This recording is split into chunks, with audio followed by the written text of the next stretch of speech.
हाँ वो देखो न्यूटन के गति के विषयक नियम हमने आपको पढ़ा रखा था और आपको पढ़ा रहे थे गति के समीकरण। गति के समीकरण में जो है हमने आपको करीबन एक समीकरण बता रखा था, दूसरा समीकरण आपको जो है डिराइव करके दिखाना है कि s बराबर U T plus half A T square जो होता है, s बराबर यू टी, s बराबर U T plus 1/2 A T square, ये कैसे आता है? ये गति का कौन सा समीकरण है? दूसरा समीकरण है। गति का दूसरा समीकरण होता है s बराबर U T plus half A T square, जहां पे s क्या है? s जो है उसका नाम होता है डिस्प्लेसमेंट, विस्थापन, u जो है वो प्रारंभिक वेग है और v जो है, यहाँ पे v है नहीं पर आपको बता देते, v जो होता है वो अंतिम वेग होता है और t जो है वो टाइम है और a जो है वो त्वरण है, एक्सीलरेशन है। सुनना जरा, तो s बराबर होता है U T plus half A T square, s बराबर U T plus half A T square. कैसे प्रूफ करेंगे? ध्यान से सुनेंगे। आपको एवरेज निकालने आना चाहिए, औसत वेग निकालने आना चाहिए। औसत वेग, औसत वेग क्या होता है सुनेंगे, ध्यान से समझे बताते हैं। जैसे मान लीजिए कोई अगर आपसे पूछ दे औसत चाल क्या होता है, औसत चाल, एग्जाम में अगर आपसे ये पूछा जाएगा कि औसत चाल क्या होता है, तो औसत चाल हम आपको बताते हैं एवरेज किसको कहते हैं। सुनिए, एवरेज माने होता है औसत। एवरेज माने क्या होता है? औसत। एवरेज वेलोसिटी या एवरेज स्पीड क्या होती है बताते हैं आपको, समझे। ये एवरेज स्पीड है, ठीक है, स्पीड। औसत चाल, औसत चाल क्या होती है बताते हैं, समझेंगे। देखो जरा, मान लो कि जैसे कहने का मकसद ये कि किसी घर में मान लो 5 लोग अर्निंग करने वाले हैं। 5 लोग, कितने लोग कमाते हैं? 5 लोग। 5 लोग किसी घर में अर्न करने वाले, पैसा कमाने वाले हैं, ठीक है। एग्जाम्पल समझे, मान लो एक की सैलरी जो है 20,000 रुपए है, ठीक है। एक की सैलरी जो है वो 25,000 रुपए है, समझेंगे जरा। तो और मान लीजिए एक की सैलरी जो है वो 15,000 रुपए है। कितनी है? 15,000। ये पहला व्यक्ति है जिसकी सैलरी कितनी है? 20,000। दूसरा व्यक्ति जिसकी सैलरी कितनी है? 25,000। तीसरा व्यक्ति जिसकी सैलरी कितनी है? 15,000। मान लीजिए चौथा व्यक्ति जो है उसकी सैलरी मान लीजिए वो जो है 20,000 रुपये वो भी कमाता है। चौथा व्यक्ति भी कितना कमाता है? 20,000 रुपये कमाता है। और अगर आपसे ये कोई क्वेश्चन कर देगा कि जो पांचवा व्यक्ति है, पांचवा व्यक्ति मान लीजिए उसकी भी सैलरी 20,000 ही है। कितनी है? 20,000। समझेंगे जरा, तो 20,000 ये कमाता है, 20,000 ये कमाता है, 20,000 ये कमाता है, ये तीनों मिला के 60,000 और 15,000 ये कमाता, 25,000 ये कमाता है, 15,000 ये कमाता है, इन दोनों को मिला के 40,000। कुल मिला के अगर आपसे कोई पूछेगा कि बताइए कितना पैसा ये लोग घर में कमा रहे थे, 1 लाख रुपए। कितना कमा रहे हैं? 1 लाख, ठीक है। एक मंथ का 5 लोग मिला करके 1 लाख रुपए अर्न करते हैं। तो कोई अगर पूछेगा औसत बताओ तो क्या करेंगे? सुनिए, लगभग कितना लोग कमा रहे हैं, लगभग 5 लोग मिला करके 1 लाख कमा रहे हैं, तो 1 लोग पर कितना आएगा? 20,000 आएगा।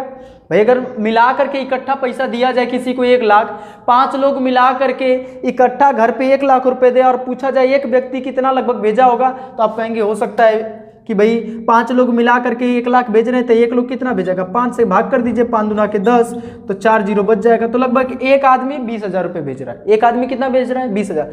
ये हमने निकाला जो है ना, इसी को औसत कहते हैं। इसी को क्या कहते हैं? औसत। जितने व्यक्ति हैं उनके पैसों को जोड़ करके और जितने व्यक्तियों की संख्या है उससे भाग कर दें तो कुल पदों का योग और बटे कुल पदों की संख्या को ही क्या कहते हैं? औसत। जितने पद हैं सबको जोड़िए और उन जितना भी वैल्यू आ रहा है उससे भाग कर दीजिए, तो वही क्या कहलाता है? औसत। औसत कोई पूछेगा औसत क्या होता है, तो कुल पदों का योग बटे कुल पदों की संख्या। मिटाते हैं, ध्यान से सुनेंगे। औसत निकालते कैसे हैं, कुछ बातें बता रहे हैं, फिर औसत चाल पर आते हैं, समझें। देखें, मान लीजिए आपको एग्जांपल बताते हैं। मान लीजिए आप जैसे 2 किलोमीटर प्रति घंटे की स्पीड से लगभग चलते हैं, 2 किलोमीटर प्रति घंटा। तो खराब रोड होता है तो आप बराबर चलते हैं? नहीं, कभी कभी तो ऐसा हो जाता है कि हम मान लीजिए ऐसे पूरे ज़्यादा से ज़्यादा जो है पब्लिक भीड़ लगा रखी है, तो हमें जो है बाइक निकालने की जगह नहीं मिलती है, तो हम क्या करते हैं कि स्लो कर लेते हैं। इतना को हासा इस समय हो रहा है, देख सकते हैं। तो कहने का मकसद अगर आपसे ये सवाल करे जाएगा कि औसत चाल क्या होती है, हमारी चाल हर जगह बराबर नहीं होती है। हमारी चाल हर जगह पे बराबर नहीं होती, भिन्न भिन्न समय पे हमारी चाल भिन्न भिन्न होती है। तो अगर हम अलग अलग दूरी तय करें, 5 किलोमीटर दूरी तय करें, उस समय चाल हमारी 2 किलोमीटर प्रति घंटा थी, ठीक है। फिर जो है 10 किलोमीटर दूरी तय किए 10 किलोमीटर, उस समय हमारी चाल 4 किलोमीटर प्रति घंटा थी। कितनी घंटा? 4 किलोमीटर प्रति घंटा। फिर मान लीजिए 20 किलोमीटर दूरी तय की है और फिर हमारी चाल जो है 4 किलोमीटर प्रति घंटा थी। तो अगर कोई पूछे औसत कितना आया, तो जितना दूरी है कुल दूरियों को जोड़ लीजिए, पूरे दूरी को क्या कर लीजिए, जोड़ लीजिए। 5 को 10 से, 5 और 10 15, और फिर इसके बाद जो 20, तो 15 20 25, तो 25 किलोमीटर आपने कुल दूरी तय किया है। और कुल समय कितना लिया है? 2। ध्यान से सुने, कुल दूरी और कुल समय का अनुपात। तो पहले ध्यान से समझे, हम आपको एग्जांपल बताते हैं। पहले जो है अगर आपसे ये पूछा जाएगा कि औसत चाल किसे कहते हैं, तो कुल दूरी और कुल समय, तो यहाँ पे समय नहीं है, ये चाल है। ये क्या है? चाल है। तो आप यहाँ से समय निकाल सकते हैं कि अगर समय बराबर हो जाएगा तो दूरी बटा के चाल, समय बराबर दूरी बटा चाल। तो हम क्या करते हैं, पहले इसको समय में बदल लेते हैं। मान लीजिए 2 घंटा लगा आपको, कितना घंटे लगा? 2 घंटे। थोड़ा सस्ते करते हैं, फिर इसी क्वेश्चन को बनाएंगे। तो मान लीजिए 5 किलोमीटर आपने 2 घंटे में तय किया, फिर 10 किलोमीटर जो आपने 4 घंटे में तय किया, ये 4 घंटा है, और फिर आपने 20 किलोमीटर फिर 4 घंटे में तय किया। तो 2 + 4 + 4 कुल मिला के 25 बटा के 10 भाग करेंगे 2.5, तो 2.5 किलोमीटर प्रति घंटा आपकी क्या है? औसत चाल है। 2.5 किलोमीटर प्रति घंटा आपकी क्या है? औसत चाल है। अगर मान लीजिएगा अगर आपसे औसत चाल पूछा जाएगा तो आप समझिए, जहां पर स्लो थे उसको थोड़ा सा बढ़ा लीजिए, और जैसे प्रतिशत निकालना। क्या निकालना? प्रतिशत। हम नहीं कहते हैं कि भाई हमारा हिंदी में 10 है 20 है ऐसे करके, तो हम लगभग अनुमान निकालते हैं कि ठीक है कुल मिला के हमारा 70% हुआ, कुल मिला के हमारा 88% हुआ, कुल मिला के 89% हुआ। तो ऐसे हम रैंक निकालते हैं। तो औसत कोई पूछेगा तो कुल पदों का योग बटे कुल पदों की संख्या, कुल पदों का योग बटे कुल पदों की संख्या। अगर हम आपसे पूछे कि एक व्यक्ति जो है वो 2000 रुपए कमाता है, और दूसरा व्यक्ति है वो मान लीजिए 5000 रुपए कमाता है, और तीसरा व्यक्ति जो है वो मान लीजिए 1200 रुपए कमाता है, और चौथा व्यक्ति जो है वो मान लीजिए 25,000 रुपए कमाता है। और अगर आपसे कोई पूछा जाएगा कि कुल औसत निकालिए, तो औसत में कुल पदों का योग, कितने पद कितना पैसा कमा रहे हैं, ये जोड़ लीजिए ऊपर। तो 2000 और प्लस 5000 और प्लस 1200 और प्लस 25,000, ये 25,000 लिखे हैं, समझ जाएंगे। अब बट्टे में कितना पद है? 1 2 3 4, 4 से भाग कर दीजिए, आपको क्या मिल जाएगा? औसत। तो औसत बराबर होता है कुल पदों का योग बटे कुल पदों की संख्या। पर कोई पूछे औसत चाल किसे कहते हैं, तो कुल दूरी और कुल समय के अनुपात को औसत चाल कहते हैं। कुल दूरी और कुल समय के अनुपात को औसत चाल कहते हैं। कुल दूरी में जब कुल समय से भाग करेंगे तो क्या कहलाएगा? औसत चाल। कुल दूरी का मतलब आपने 10 किलोमीटर कहीं और तय किया, 20 किलोमीटर कहीं और तय किया, 15 किलोमीटर किधर और गए, हर बार अलग अलग समय लगेगा। तो कुल समय को जोड़ लीजिए और कुल दूरी को जोड़ लीजिए, तो कुल दूरी में कुल समय से भाग कर दीजिए, तो जो मान आएगा उसी का नाम क्या होता है? औसत चाल होता है। ठीक है, कोई बात नहीं, हमें ये नहीं पढ़ना, हमें तो पढ़ना है गति का दूसरा समीकरण। कैसे प्रूव करेंगे? ध्यान से सुनिएगा। अगर 2 पदों का योग होगा तो 2 पदों का जोड़ बटा के 2, और 3 पदों का मान होगा तो 3 पदों का योग बटा के 3। ध्यान से सुने, तो औसत अगर आपसे कोई ये सवाल करेगा कि गति का जो दूसरा समीकरण कैसे प्रूव होगा, तो हम बताते हैं, समझे। एक स्टेप आपको पता होना चाहिए। मान लीजिए कि कोई व्यक्ति प्रारंभिक वेग से चल रहा है। किस वेग से चल रहा है? प्रारंभिक वेग। और प्रारंभिक वेग को हम किससे प्रदर्शित करते हैं? u से। ठीक है, प्रारंभिक वेग से चल रहा है, और मान लीजिए धीरे धीरे गति बढ़ा रहा है। धीरे धीरे क्या कर रहा है? गति बढ़ा रहा है अपनी। तो गति बढ़ा करके किसी समय उसका वेग अंतिम वेग v हो जाता है। अंतिम वेग क्या हो जाता है? v। मान लीजिए अंतिम वेग इसका v हो जाता है। ये u मीटर पर सेकेंड में है, और ये भी किस में है? मीटर प्रति सेकेंड में। मतलब वो v u मीटर पर सेकेंड के वेग से चलना आरंभ करता है, और अंत में उसका वेग क्या हो जाता है? v हो जाता है। तो अगर आपसे कोई पूछे एवरेज वेलोसिटी क्या होगी, औसत क्या होगा, तो औसत कैसे निकालते हैं? औसत बराबर होता है कुल दूरी बटा के कुल समय, कुल दूरी बटा कुल समय, या कुल पदों का योग बटे कुल पदों की संख्या। कुल पदों का योग, तो कुल पद कितने हैं? पहला पद है u और दूसरा पद है v, अब बटा के 2, u + v/2। ये निकालना है किसका? औसत चाल निकाल रहे। क्या निकालना है? औसत चाल। कोई पूछ दे औसत चाल क्या होता है, तो औसत चाल बराबर कुल दूरी बटा कुल समय, और औसत बराबर होता है कुल पदों का योग बटे कुल पदों की संख्या। सेम चीजें हैं। तो मान लीजिए प्रारंभिक वेग u था, अंतिम वेग v था, तो u + v/2 औसत निकल जाएगा। समझ आया? अब अगर आपसे कोई पूछ दे कि अगर औसत चाल जो है, औसत चाल से कोई व्यक्ति चल रहा है, औसत चाल से चल रहा है, इसको हमने समीकरण 1 नाम दे दिया। क्या नाम दे दिया? समीकरण 1। और अगर औसत चाल से चल रहे हैं तो t समय में कितना दूरी तय करेंगे भाई, टी समय में कितना दूरी तय करेंगे, तो हम जानते हैं चाल बराबर औसत चाल बराबर, यहां से औसत चाल की बात करें, औसत चाल बराबर दूरी बटा समय, दूरी बटा समय। तो यहां से दूरी की वैल्यू निकालेंगे तो ये समय गुणा कर देगा, तो हो जाएगा औसत चाल और गुणा समय किसके बराबर हो जाएगा, दूरी के बराबर हो जाएगा, दूरी के। तो हम अगर औसत चाल को v बार लिख दें, औसत चाल को v, इसको बार पढ़ते बार, v बार, तो v बार से प्रदर्शित करें और समय को t से प्रदर्शित करें और दूरी को यश से प्रदर्शित करें, तो हम लिख सकते हैं यश बराबर v बार गुणा t, समीकरण 2। ये क्या है, औसत चाल है। औसत चाल को किससे प्रदर्शित कर रहे हैं, v बार से, v बार से प्रदर्शित ही करते हैं। तो v बार बराबर हो गया yes plus you plus v by में 2। तो ये समीकरण 1 का मान कहाँ रख सकते हैं, यहाँ पर रख सकते हैं। देखिए ना, ये औसत चाल है और ये भी क्या है, औसत चाल है। तो औसत चाल की जगह क्या रख सकते हैं, v प्लस यू बटे 2। फिर से v बार बराबर u प्लस v बाई 2 कैसे हुआ, कुल पदों का योग बटे कुल पदों की संख्या, 1 1 2, समीकरण 1। और हम जानते हैं कि चाल बराबर दूरी बटा समय होता है, तो औसत चाल बराबर कुल दूरी बटा कुल समय, तो दूरी बराबर हो जाएगा औसत चाल गुणे समय। हमने लिख दिया औसत चाल गुणे समय, औसत चाल को v बार से प्रदर्शित किया, v बार गुणे समय बराबर यस, दूरी को यस माना, विस्थापन है मान लीजिए, तो s बराबर हो जाएगा v बार गुणे t। अच्छा, समीकरण 1 से v बार का मान यहाँ रखिए, तो हो जाएगा u प्लस v बाई 2, अब पूरे का गुणा किसके साथ, t के साथ, तो हो जाएगा यस बराबर u प्लस v बाई 2 और इंटू टी। और हम जानते हैं इसको मान लीजिए, इसको समीकरण मानिए, चूंकि हम जानते हैं v बराबर क्या होता है, u प्लस ए टी। ये गति का कौन सा समीकरण है, पहला समीकरण है। हम जानते हैं v बराबर क्या होता है, u प्लस ए टी होता है, v बराबर u plus A T.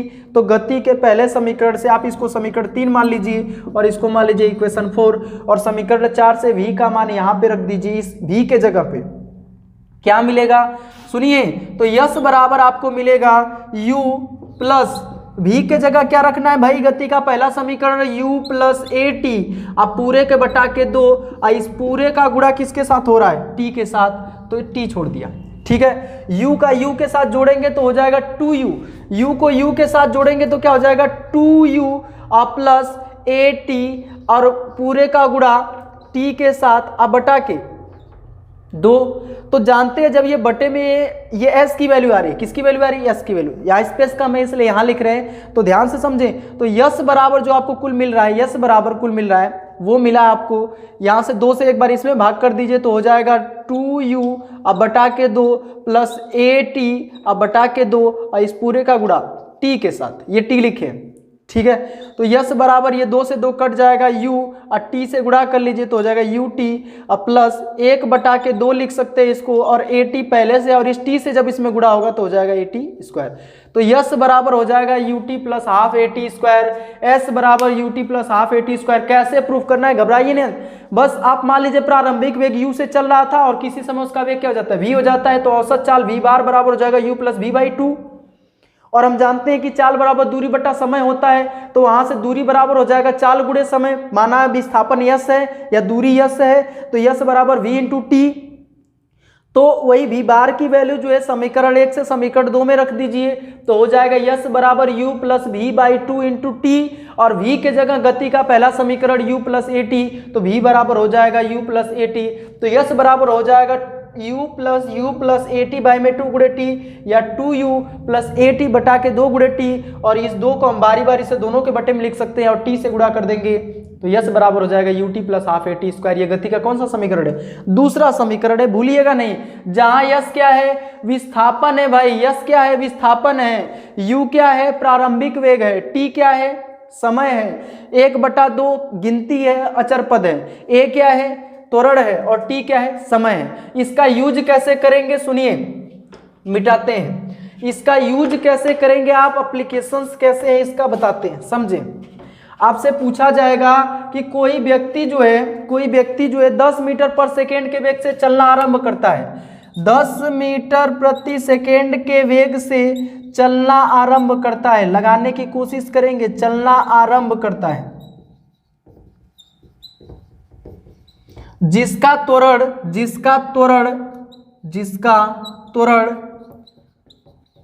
2 metre प्रति सेकेंड स्क्वायर है, जिसका त्वरण कितना है 2 मीटर प्रति सेकेंड स्क्वायर है। बताइए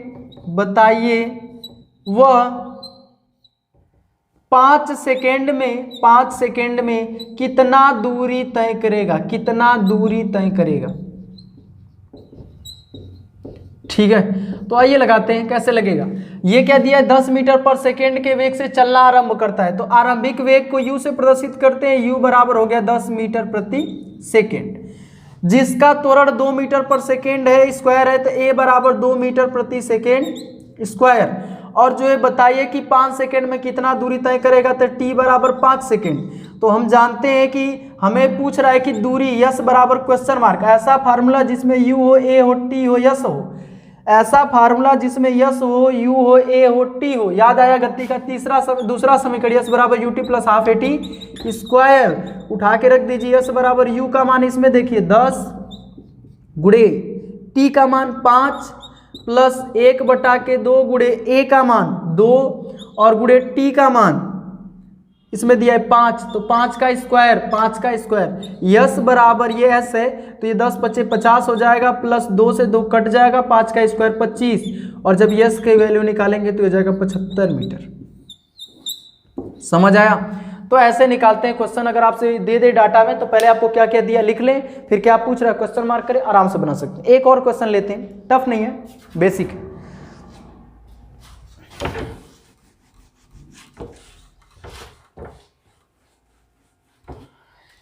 अगर मान लीजिए सवाल आ गया कि किसी व्यक्ति के द्वारा जो है बाइक पर ब्रेक लग रहा है, बाइक पर क्या लग रहा है, ब्रेक लग रहा है। ध्यान से सुने, मान लीजिए कि जो है कोई गाड़ी थी वो 40 मीटर पर सेकेंड के वेग से चल रही थी और अचानक से ब्रेक लगता है। अचानक से क्या लगता है, ब्रेक लगता है, जिसका त्वरण जो है ये जो है वो 2 मीटर, मान लीजिए 4 मीटर पर सेकेंड स्क्वायर है, 4 मीटर पर सेकेंड स्क्वायर। तो सुनिए, ब्रेक लग रहा है ना, तो वेग घटेगा, तो त्वरण रीढ़ में लेके चलिएगा। मंदन उत्पन्न हो रहा है, क्या उत्पन्न हो रहा है, मंदन, इसलिए माइनस लेके चलेंगे। और मान लीजिए कह रहा है कि 5 सेकेंड में विस्थापन कितना उत्पन्न होगा, कोई दिक्कत नहीं है। हम जानते हैं यस बराबर ut plus half at square होता है, तो यस बराबर u का मान 40 है और t का मान 5 है, प्लस 1/2, a का मान जो है वो -4 है और t का मान जो है वो 5 है, तो 5 का स्क्वायर रखें, ये इससे कट जाएगा तो हो जाएगा -2, और यस बराबर ये 5 × 20, ये 200 हो जाएगा, माइनस का अगर इसको इसमें से मल्टीप्लाई करें 5 का स्क्वायर 25, 5 का स्क्वायर 25, 5 × 25 25, अब 25 का 2 से गुणा 50, अब माइनस का चिन्ह लगा दें 50, 5 × 25 25, 25 का 2 से गुणा 50, और यस बराबर कुल मिला के आएगा 150 मीटर। ठीक है, तो ऐसे निकालना है, कोई दिक्कत नहीं है, आसान क्वेश्चन।